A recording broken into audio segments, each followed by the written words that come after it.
Welcome to Banyan Books, Branches of Wisdom, celebrating the joy of bright ideas and heartful lifelong learning.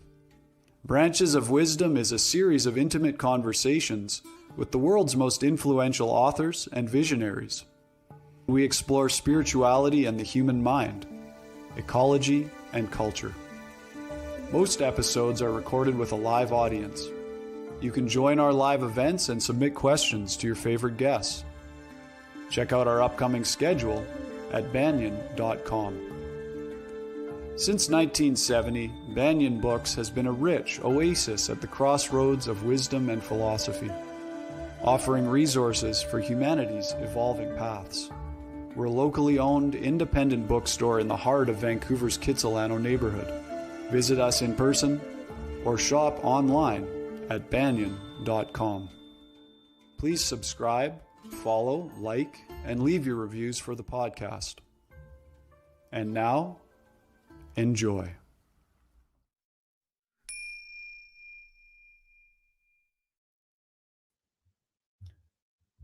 Hello, everybody.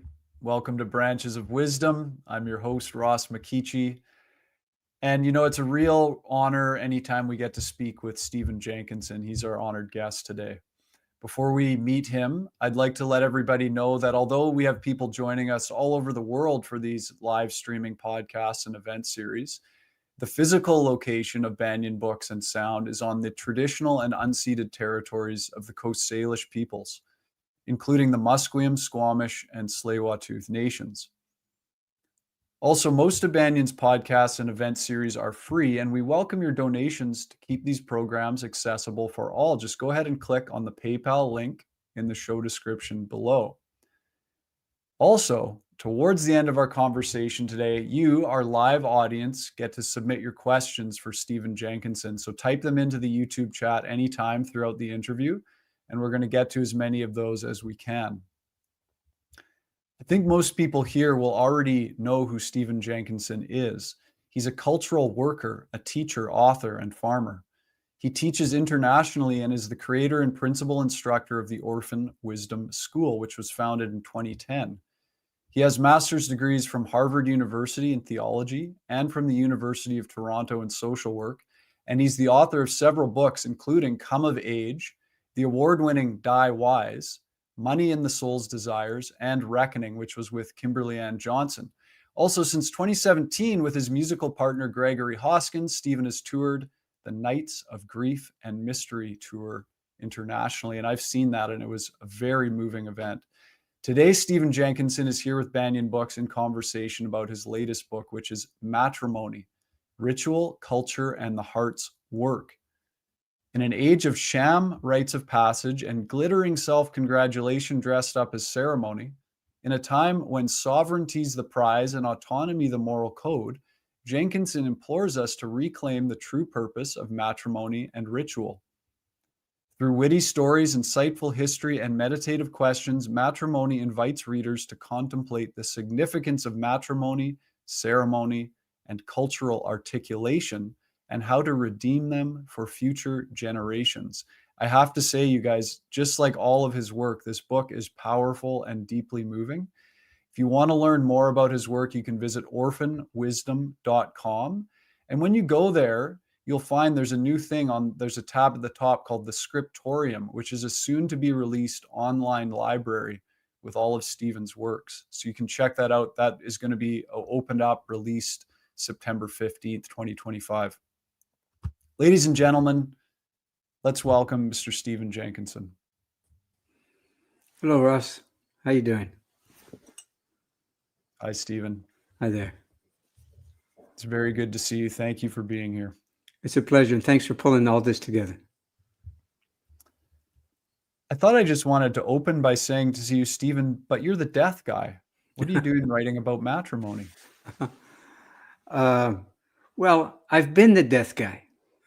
But it's, even though the ubiquity of death is a given, being the death guy turned out not to be a full-time job, really. So I had to branch out. That's only half true. No, the real reason is years ago, largely in the context of the Orphan Wisdom School, people started to come to me in their twos, asking me of all things to render unto them some kind of event that could be a decent stand-in for the tired, dispirited proposition called the usual wedding. And I was kind of taken aback because there's nothing about what I've done that seems to advertise my wares in that way, you know. But I had to listen, and I was captivated by the sorrow that was in the request, the aversive posture that was there too, the kind of longing after something real. And I'm a sucker when people are looking for something real, to see what I can do to contribute to the cause. So that was the uncertain origin of, you know, what turned into the enterprise, which is what turned a couple of years later into the recounting of it, to the book. In the early part of the book, you make a couple of statements that kind of outline the case you're making. I wonder if we can kind of just look at those and unpack them a little bit. Sure. So one of the statements is, the hard facts are these. The agent provocateur of marriage is matrimony. Matrimony is the bone house, the body, the moving parts of the heart in thrall. And then you say, that's my claim. Matrimony is the periodic table, the algebraic alchemy of the heart's gamble to be understood and to get some understanding done. That's the pole star of this inquiry. Can we go into that a little more deeply? Well, sure. I mean, it's a nervy declaration, obviously, isn't it? But I mean, if you're going to go to the tremendous labor of writing something down, you might as well go for broke. See if you can, you know, clear the fence. So I tried. Yeah, I knew it was going to be misunderstood out of the gate as a book either about love or relationships, i.e. how to make them work, that sort of thing. Or it was going to be a kind of generic, understood, I should say, to be a generic take on the relationship between romance and sort of religious orientations and spiritual things. And I knew it was none of those things. I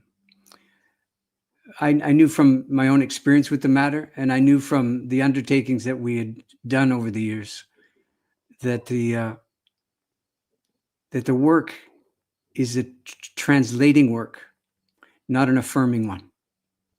And the best way I can give you a feel for what I mean by that is to say, I established a kind of glossary in the portion of the book you're quoting from, to give a kind of stable understanding of the terms of engagement, let's call it, right?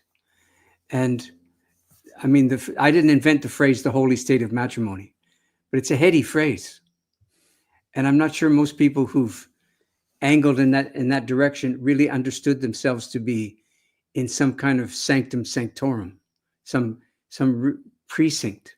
I mean, holy is a big word, and it's an uncommon encounter. So I set about sort of clarifying the language, mostly by saying what this isn't, what matrimony isn't, and ultimately I finally had to land on what it is. And I took my cue from, of all things, me being me, the etymology of the word. And I just, I kind of, as a bee would around a flower, I circled it, crossed its pollen trail many times, and came to the understanding that matrimony fundamentally is the repertoire for mothering culture. That's its stock and trade. That's what it does. That's what it's for. And it has a kind of asymmetrical, unequal partner in the enterprise, patrimony, a word that in English virtually never appears, certainly not in my corner of the world. And patrimony, as you might guess, etymologically means the fathering repertoire for culture. That is the kind of fathering that culture does and the kind of fathering that makes culture. So these two things, as I say, are asymmetrical. They're related in some fashion. They're mutually referring, and they're mutually longing in some fundamental way. But what they aren't emphatically is personality profiles or personal identities. So they're not gender exclusive. They're gender employing. You can tell by the word. I mean, you know, the officiant at the front of the room makes a pronouncement in the order, something in the order of "Dearly beloved," which might be a slight overstatement, but let it pass, right? But dearly beloved, we're gathered here and the holy state of matrimony is oftentimes it's enunciated there and only there, and probably never again. There's no reference to patrimony, either as a holy state or any other kind of state. So I took note of that as well.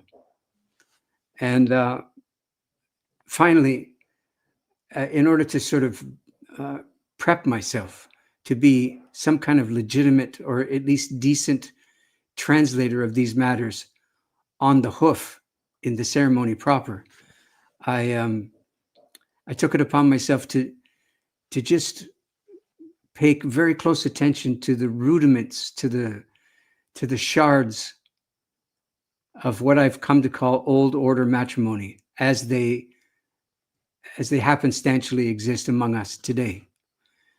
And it's not easy to find them. It's not easy to think about them. You really have to notice.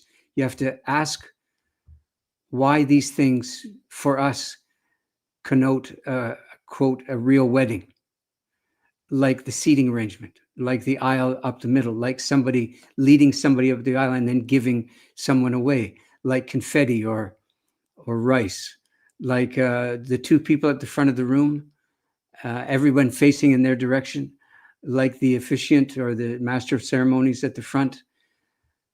Where did all this come from? I began to wonder to myself. And why do we have no sense of where it comes from or why it's there beyond the fact that this is what a wedding employs or does or requires? So that was the beginning. And it revealed itself in striking ways. And it is striking what you share in this book. I want to just hone in on a couple of things here based on what you said. You talked, and I'm going to quote the book again here. I'm playing off what you just said. In the book, you say matrimony is the mothering of culture, and ritual is its vehicle, and patrimony its precursor and waymaker. And then you say, and matrimony is in trouble. Mm. I mean, I could guess at what you mean by that in terms of, divorce rates are high and that kind of thing. But what are you really getting at with that statement?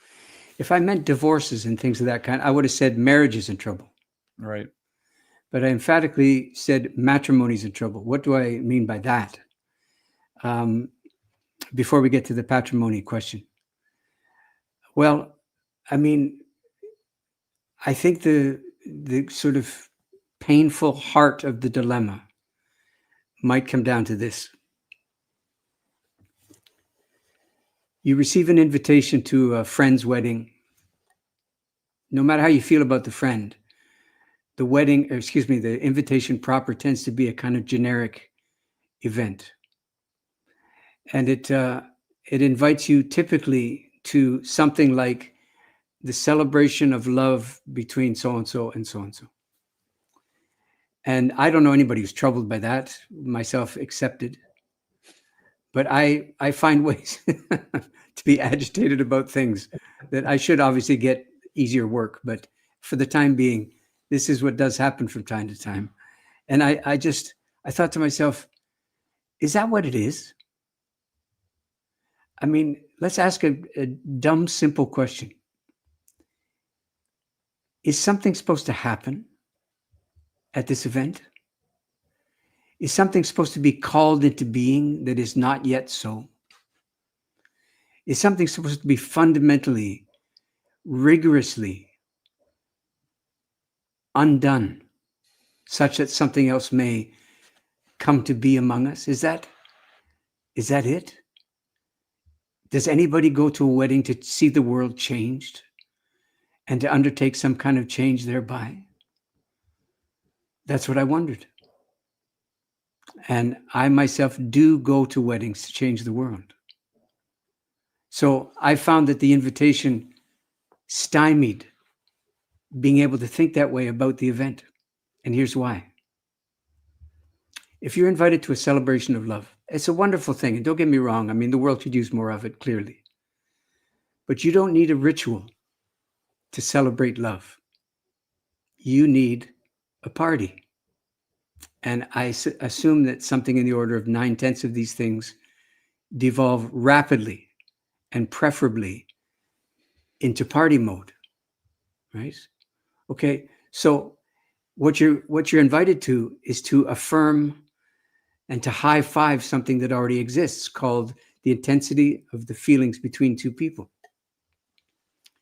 Not very world transforming in and of itself as an event, you see. But I think a ritual is not there to affirm something that already exists.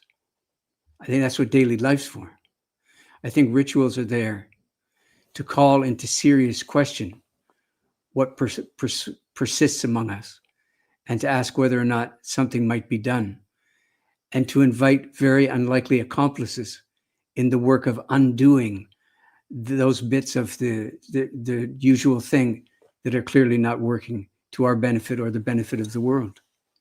So this is why there's such a thing as vows at the front of that room instead of promises. That's why they call them vows. And what's the difference between vow and a promise? You might have been about to ask.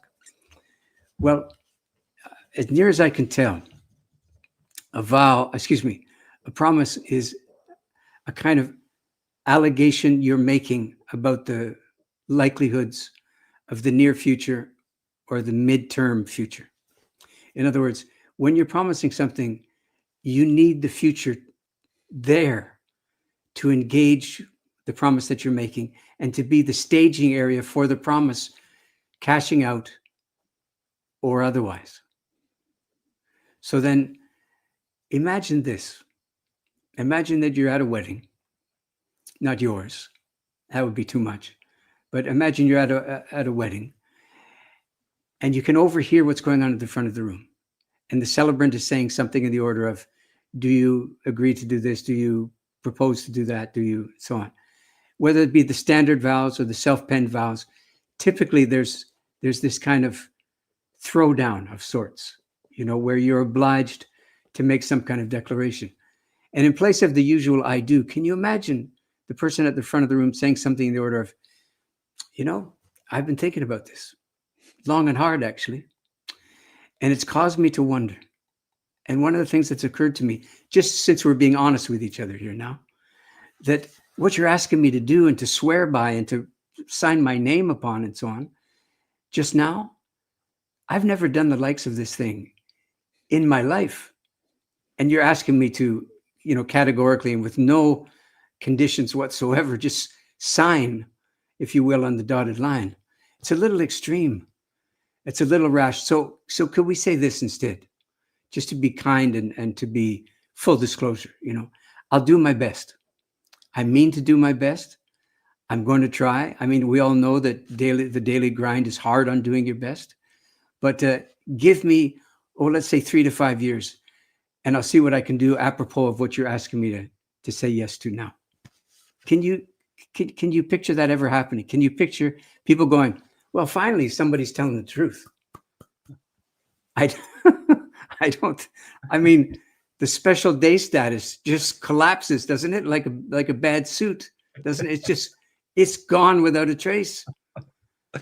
And Buddy, all Buddy's doing is fessing up, but nobody asked Buddy to tell the truth. They asked him to sign up for that thing. So no promises involved. Vow instead. And what's the difference between the two? When you're vowing, you're supposed to be making something happening right now by virtue of making the declaration. That's what invocation means. That's what you're doing. You're lending your voice to something, and in so doing, obliging that something to take some of your life force and incarnate it in the room. Nothing less than that.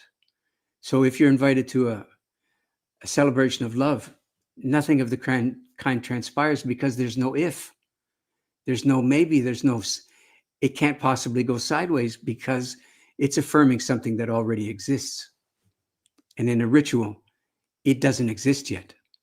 The ritual is there to see if it can indeed be conjured, if we've got the life ways available to us and sort of robust enough to answer the extraordinary challenge that they've become in a time like the ceremonially illiterate time that we're in.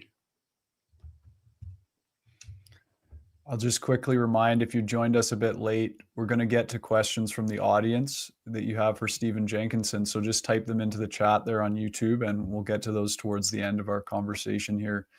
Stephen, I'm reminded that one of the things that comes up repeatedly in the book is the word alchemy, and this idea of two becoming one. Can you talk a little bit about what that means in terms of ceremony or ritual? Sure. A caveat first, though. I should say that I'm not really a fan of the phrase. It's a hard phrase to redeem, and the two shall become one.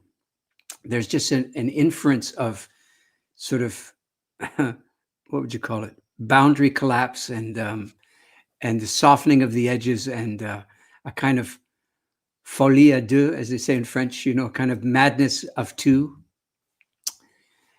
But I didn't invent the term, and let's see if we can rehabilitate it in some fashion. So, yes, I employed the word alchemy fairly routinely, and alchemy gave us the word drastic. And drastic, it turns out, does not mean extreme in and of itself. It means a kind of potion or elixir or solvent that has a particular oomph, a particular caustic quality as well. So you could say matrimony is drastic measures undertaken on behalf of culture. So I take my cue on the answer to your question here from, of all things, fairy tales. Now, the phrase fairy tale wedding is not something I made up either.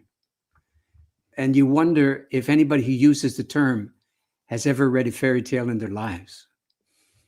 Because when you consider the likely significance of this event, which costs all this money and brings all these people together, obeying the kind of ramshackling vernacular, psychic vernacular of folk tales, of fairy tales, and so on, you'd wonder why they called it such a thing. One of the amazing things about fairy tales in which would-be weddings appear, or would-be matrimony appears, is a kind of intrusion, if you will, an insertion of someone between the betrothed.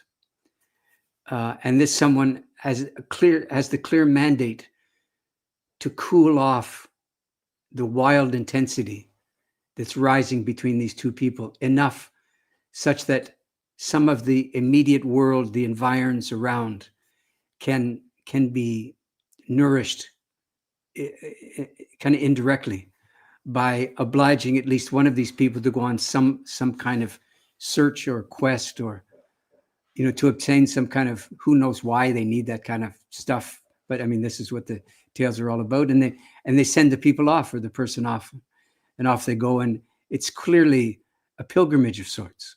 And the pilgrimage is not in the direction of the beloved. The pilgrimage is in the direction away from the beloved and towards the world. And that's very apt proposition there, because the fairy tales are saying, if you're lucky enough to inhabit and cultivate a fundamental sense of well-being as a result of finding someone to do that cultivating with. If well-being has genuinely come to you, it's proper that it comes through you rather than to you, as all the real riches of the life properly do, come through you to make their way anew into the world, right? Finally, I should say something about the word blessing. Blessing is an archaic word now and not in very high repute. And it appears in a strange kind of symbolic fashion, does it not? Very occasionally when weddings come up, that someone goes through the kind of vaudevillian today, a kind of vaudevillian act of asking someone for someone's blessing to pursue another someone. Now, I'm glad it shows up at all if it does, but I'm not sure anybody knows what they're doing by doing it. And so I would just remind people who are thinking about it that the verb to bless has its etymological root in the verb to bloody. To bloody now. So this is very pretentious. This is kind of high-end alchemical business here. What's going on? The reason I'm pointing particular attention to it now is the remarkable thing about bloodying is it has nothing to do with approval. So when you're seeking someone's blessing, go easy now. Don't assume for a moment that it means that they're on your side in any obvious, easy to translate fashion. If they're really kind of deeply on your side, you probably find it hard to tell because they're not quite approving of you. They're undertaking some other kind of deeply ritualistic act, and that is the act of seeing to it that certain, if not the lion's share of your life as you understood it, your priorities as you had them, as you managed them, your take on love itself, and there's a long list I could go down, that all of those things take a serious hit by virtue of being willing to undergo matrimony. That's the bloodying. That's the ending that you sign up for. I mean, you could think of it in more sort of personal development terms this way. Do we not kind of nurse ourselves along on the notion of potential? Is there not a section in your bookstore called Human Potential something? I'm guessing there might be. Okay, so all well and good until you investigate what the word potential means. And it doesn't mean actual. It means could be. It means let's see. It means let's work real hard and then look up for 5 minutes and figure it out if it's happened or not. So the amazing thing about matrimony is it takes the idea that everything's possible for you, not just romantically, not just sexually, across the gamut of the human enterprise, that everything's possible in principle because you haven't signed any of them away. And with the oncomingness of matrimony, you indeed have signed them away. And you've traded in the notion of infinite possibility for the fact of this other person, the fact of them. And they're very hard from that point forward on your sense of infinity, aren't they? As you are hard on that person's sense of infinity. So then you realize, wow, blessing's an exceedingly big deal, exceedingly consequential. And it goes a long way towards compromising the ability you might have nourished to continue to hold on to this one true self person that you've managed to be up until now. And then you're going to add on a kind of another person's good stuff to your good stuff and call that matrimony. And anybody who's been there knows that's not the way it works. And from that, I would deduce that it's not supposed to work that way. What it's supposed to do is,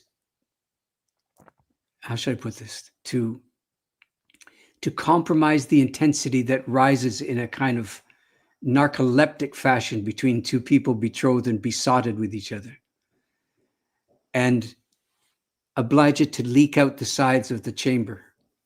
And in so doing, that the village, which is hard on its luck now in our time and place, gets a little of the nourishment that would otherwise come to rest and atrophy around two people and their personal, good fortune.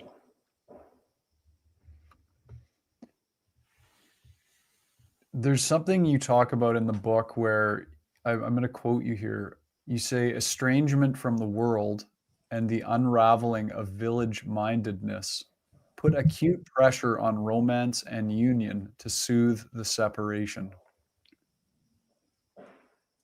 It strikes me that that's what you're touching on a little bit there. There's a role that you're pointing to that matrimony plays in serving the culture and serving the village. Can you talk about that? Yeah, it's a counterintuitive at first blush, at first contact. It has to do with that vow versus promise business.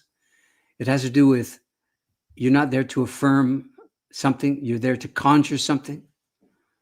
And the acknowledgement, the open acknowledgement would be the two people and the intensity of their deep feeling for each other doesn't seem to be up to the task of seeing to it that whatever's left among us of what we might call, what I tend to call village mindedness, is actionable in any immediate sense by us. I mean, it is so far gone that it raises the question whether or not matrimony is actually supposed to be a fill-in for what's gone instead of some kind of restitution of what's gone. And I mean, I'm certainly not inventing anything by acknowledging out loud here that we've gone in the West, in the space of 800 years or less, from a notion of tribal affinity, clan affiliation, a broad-based understanding of what constitutes family, what constitutes real fidelity, and to whom do you owe what, and what kinship actually means, has atrophied over the generations so drastically now that basically what we have is the nuclear family as the kind of residue, if you will, the aftershock of all of this cultural loss. And the nuclear family is being asked to do an extraordinary range of sort of personal sustenance work that it's clearly incapable of managing, largely because the parents in question have so much invested of the wrong kind of investment in the outcome of their parenting that they can't honestly or legitimately be relied upon to be their own sort of safeguards, right? They go to extremes in their parenting. I mean, I say this as a parent as well and acknowledge it, that I have sadly, I have some experience with these extremities. And something like matrimony is, I mean, okay, consider the wildness that ensues around the invitation list. You'd think it'd be a straightforward matter. But after you get through the ma and pa and kids obligations, you start vectoring out in the direction of, to whom do you owe what? And so invited you to this, so you invited you, so it's reciprocal. So then you start, and then you realize these calculations are all based on what? Trying to break even, trying to appear to be reciprocally minded, right? But you can feel the strain or the tension is kind of to close the circle, to trade on the old understanding that kinship meant that we all understood each other and we were all on the same page and we all wanted the same kinds of things, which I doubt was ever actually the case. But now the seating arrangement is what you're asked when you file into the hall. If you're friend of the bride or a friend of the groom, and you're seated accordingly, and then you're all facing the same direction. And it's just not clear at all that affiliation really counts for very much in the event itself or subsequently. So when I observed that, I decided I'm going to try to do something about this emphatically in real time, not by talking about it, by literally changing the choreography and the architecture of the event. So I maintained the I was going to call it the alleyway, the aisle down the middle, but I rotated everybody's point of view. So rather than continuing to face front with no eye contact with all the people that you've come there allegedly to witness this event with, I rotated them so they were facing each other. And the entire arrangement was undertaken in that aisle between the two groups of people. In so doing, I was trying to remind people that the old footprint, that's not the right term, the old, the shard of matrimony that's available to us in the seating arrangement is a tribal one. It comes from the days when people knew that close blood wasn't good, right? And of course, we know this now as a fact of reproduction. Close blood isn't good. You have to be exogamous. You have to move outside of the easy frame of reference of the easy kinship. That's what matrimony was for the longest time, was an orchestration of that reaching out beyond the realm of familiarity, a personal people being known to each other personally, and dictating a kind of etiquette that carried the enormity of the undertaking honorably and recognizably one clan to the other.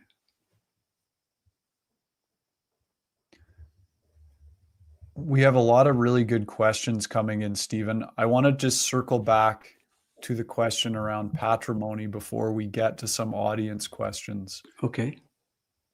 So in that statement in the book, I'm shocked. No, you go ahead. I knew this was coming. Yeah.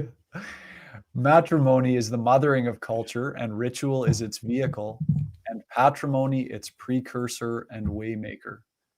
So tell us about patrimony, please. Sure.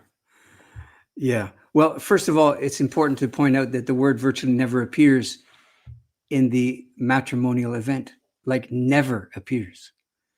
So this is interesting in an age that prides itself on inclusion. There's no corollary to matrimony, even though the word clearly is available to us. But there's no recourse to it. The only people who use it with any frequency are anthropologists of all things. And they're usually talking about sort of material culture like pottery and, things of that order. That tends to be what the word patrimony tends to mean. What it actually means, as I said earlier, is the repertoire for fathering culture. So, as best as I could figure it out, and there's not a lot to study on this matter. So you have to study the char and the ruins and the shards to get any sense at all of what this may have once upon a time looked like and felt like and sounded like and done.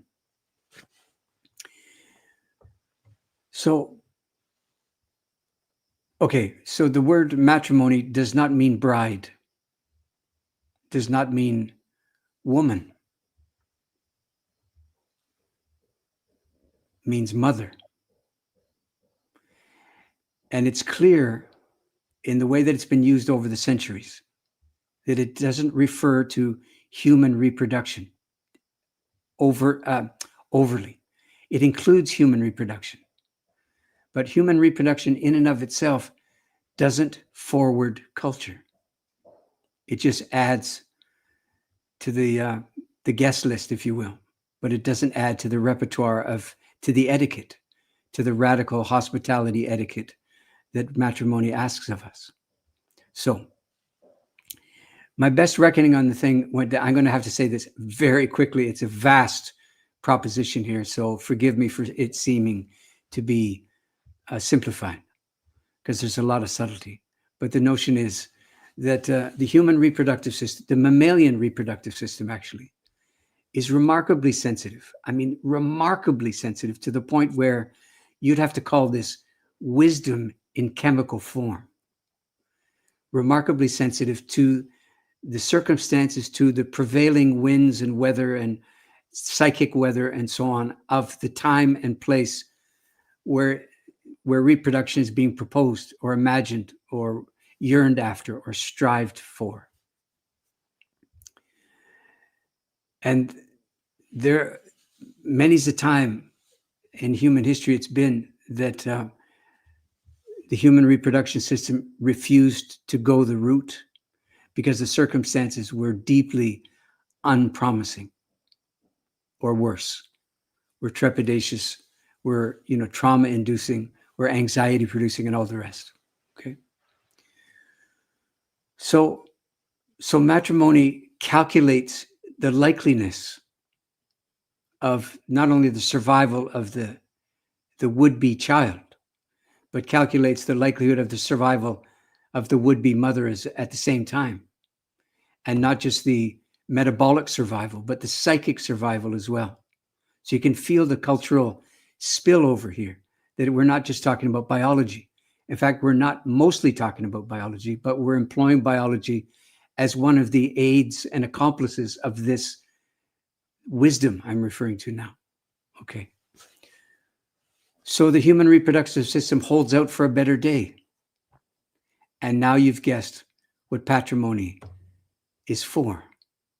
Patrimony's job is to provision the better day. Okay. So you could make it very simple and say it something like this. Patrimony's job is to build a house. Matrimony's job is to move in and see whether or not a home can be had from a house. And let me just bolster the notion of that just ever so briefly. I got to read something to you, which I should have memorized by now, but forgive me, I don't. Just take me a second to find it. Oh, here we are. It is, if anybody's looking for it later, it's on page 206. In John Berger's novel, Once in Europa, there is a peasant woman sitting in her stone kitchen on her farm in the French Pyrenees, late in the 20th century. Given the obligations to innovation for its own sake that progress binds us to, she is probably the last generation of her kind. She is giving life advice to her young daughter, advice she knows isn't likely to survive the girl's formal education in town.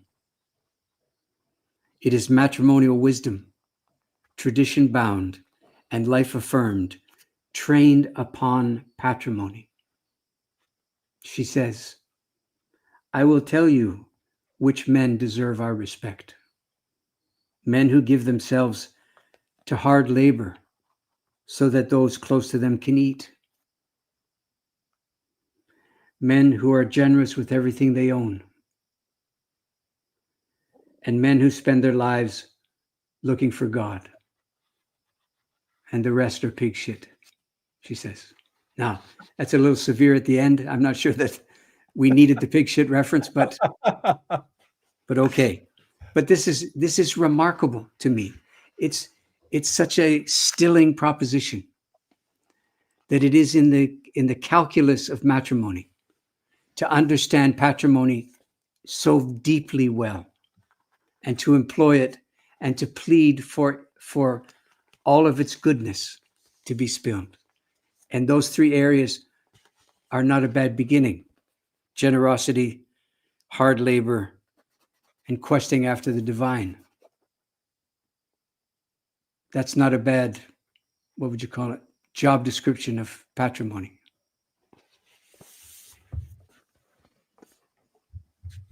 I'm going to try and remember that one. Okay. Stephen, I wish I could keep asking my questions, but our audience has some really good questions here too. Okay. So I'm going to read a couple to you. Sure. The first one is from Mike, who says, does Stephen see parallels between the modern treatment of and assigned roles in marriage and what we contemporarily define as the quote unquote social contract? And then he follows that up with, what could a revitalized social contract look like if it were infused with a bit of matrimony? I think the last 4 or 5 minutes of us talking pretty much answered this question.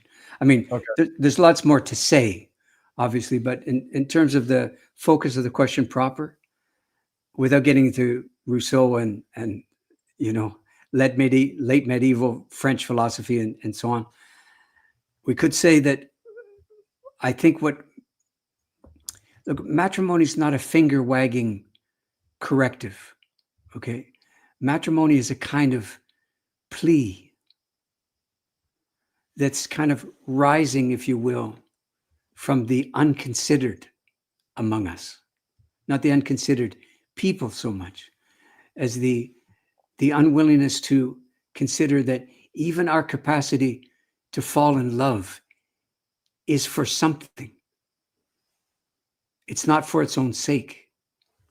I mean, I don't know that the notion of romantic love, which is a relatively recent proposition in the West, has done us the huge sort of salvific and sort of heart-redeeming favor that a lot of its apologists seem to think it has. I mean, to my mind, what it's really contributed enormously to the collapse away from the collective, from the village, as a kind of protection against what the village once upon a time made possible for us. It's romance has been a place to retreat to instead of to venture into the world more deeply compelled by.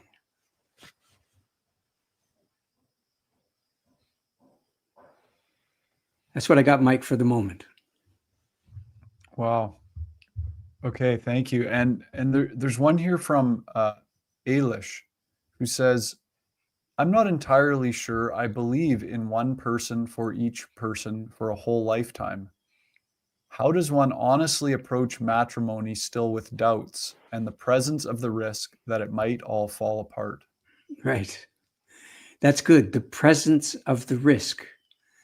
Let's go further. Let's credit the fact that forget statistically, but we know that marriages fare about as well as restaurants do.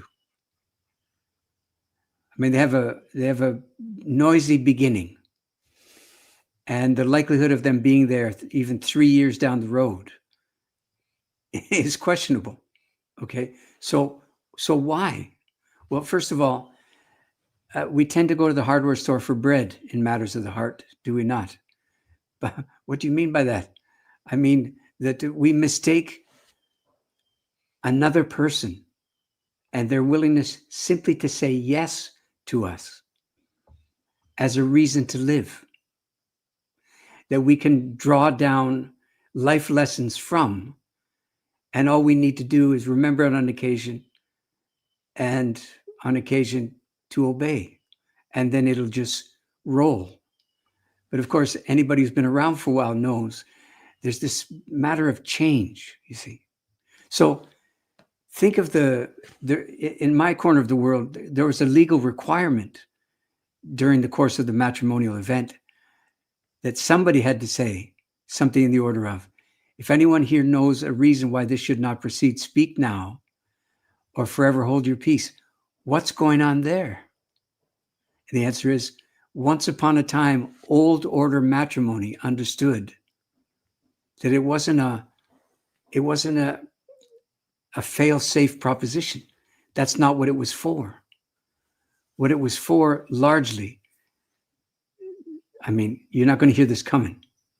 What it was for largely was to draw down from the cultural richness of the young person's people and the other young person's people, to draw down fiercely on the cultural richness, to have it spilled and manifest such that those young people's ancestry were not only invited to the proceedings, but deeply feted and fed as a result of those proceedings, and nourished into another kind of otherworldly health that we would in turn be able to rely upon.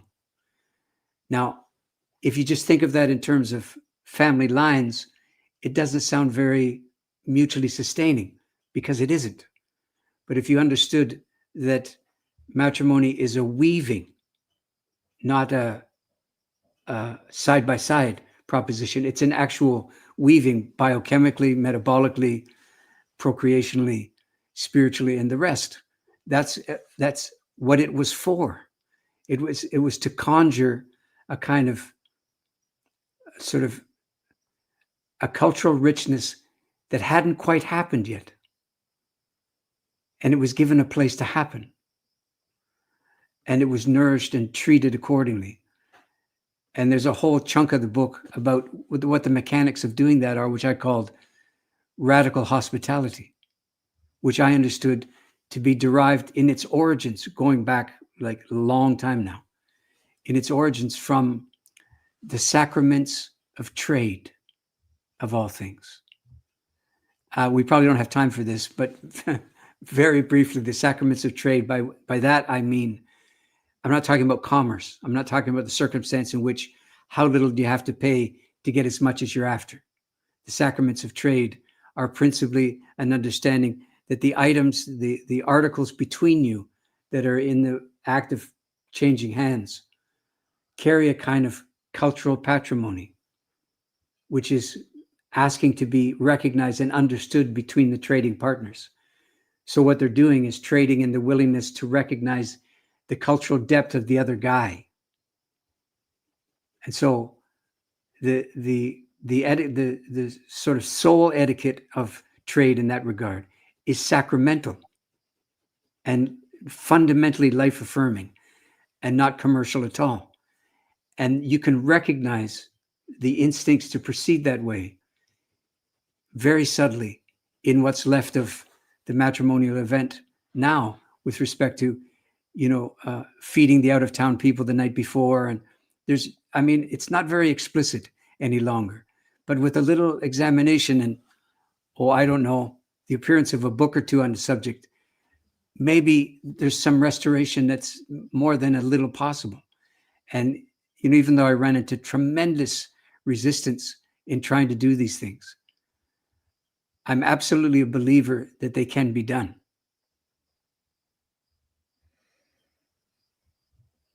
I think we have time for one more audience question. Thank you, everybody, for your great questions. This one is from Leo, who says, can you dig into the etymology of ritual? Sure.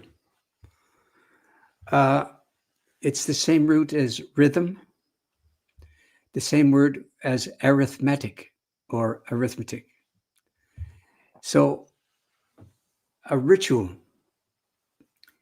you realize it's in its old root, it had a kind of syncopated sensibility about it. It had this kind of, not necessarily a 4/4 thing, not a pop song, but a subtle kind of nuanced kind of something that obliged you to sway.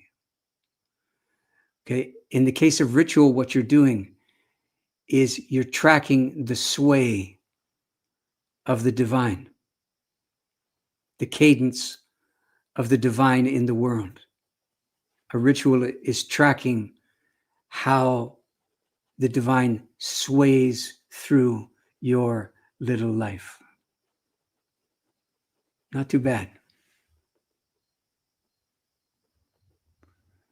There's a beautiful chapter in the book all about this.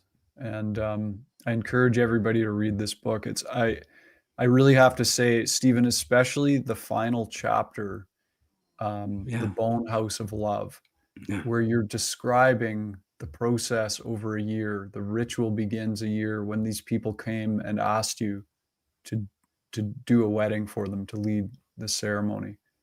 And there was something, it stirred in me that this very rarely happens when I'm reading a book. It was this combination of grief at something that I didn't know was missing, and this recognition of a real beauty. I think you're describing longing when you describe that. Right. I think that's what probably rose in you. This, the old saying is, food makes hunger. When the possibility of being genuinely fed arises, the willingness to nurture hunger rises with it. And then hunger doesn't become a matter of trying to get satisfied. Hunger becomes a matter of longing. And the beautiful thing about longing is you can be in the presence of what you long for and long for it even still. So it's a very high compliment you've given the book and my efforts there by describing your reaction to it that way. I want to just end by asking you a question. You in the analog to the book, Doing the Aftermath, you said the following: if you're in the culture business and you're dragging around your dream for a better day from one crisis to the next, you've reason to expect that your work will be a bit of a shit magnet and will draw down the poverties you are trying to ennoble. That is what happens. The dearth of genuine allies could unnerve you. Yeah.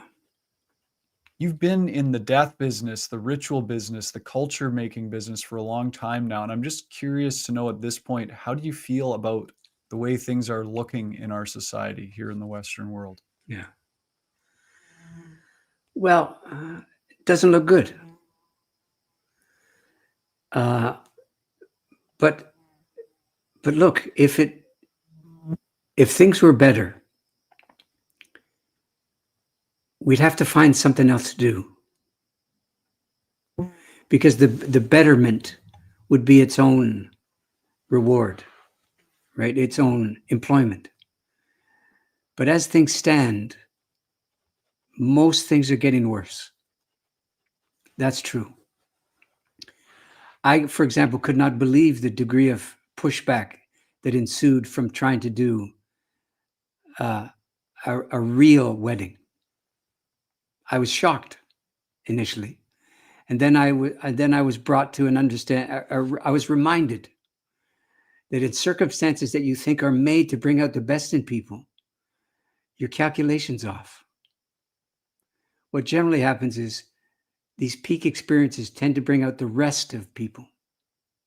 So that's dismaying, because you wonder, man, what does it take for kind of the high-end personhood to show up for duty?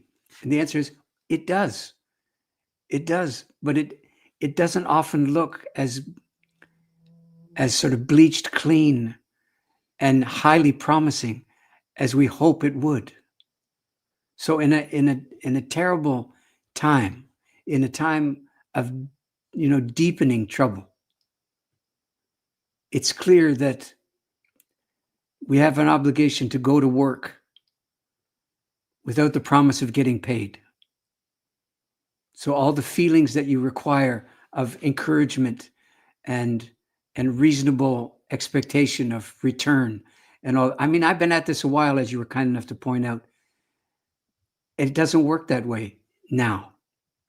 It probably will someday, but now's not the time. We begin now with our poverty. That's what that chapter about clay is towards the end. You begin with the stuff that doesn't work. You begin with the things that are not so. You begin with the stuff you can't do. And if you don't begin there in a troubled time, you're not beginning, you see. You're still hoping. You're still pleading. You're still trying to make deals. You're still trying to feel better first. And the old adage is, proceed differently, feelings will follow.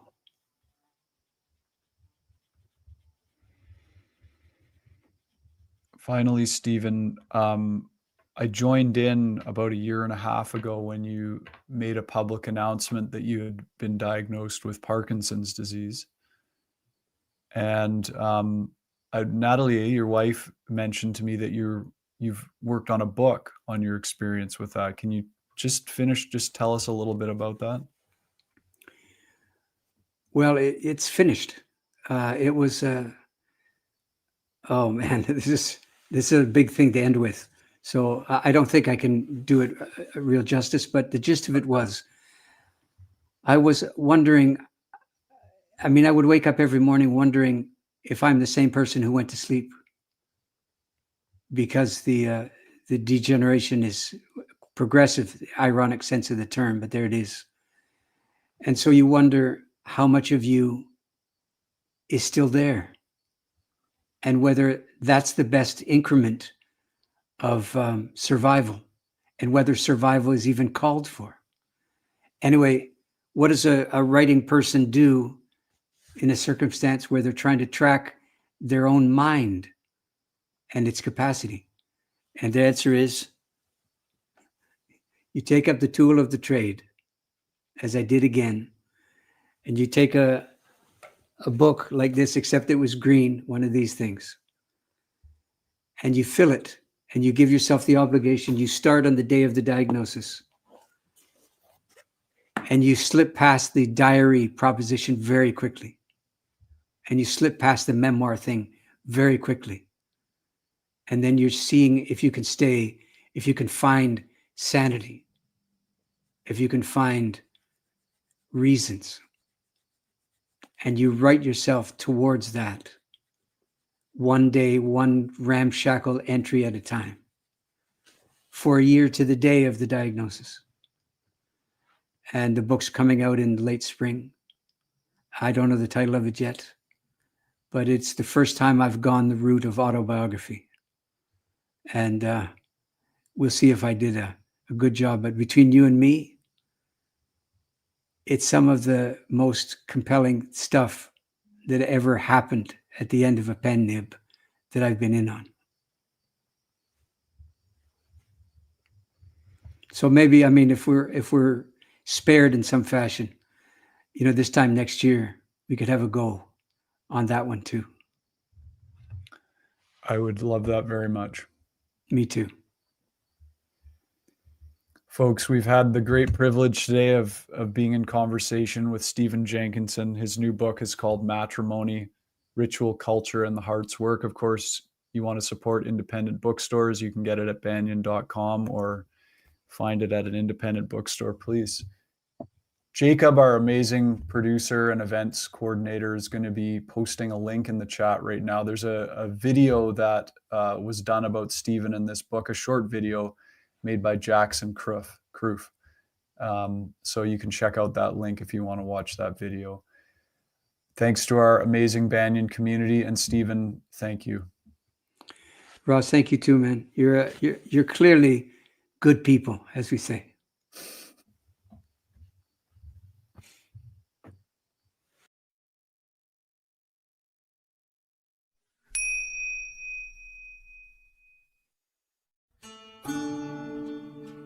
Thanks for joining us for Branches of Wisdom, a podcast of Banyan Books and Sound, Canada's spiritual and healing resource since 1970.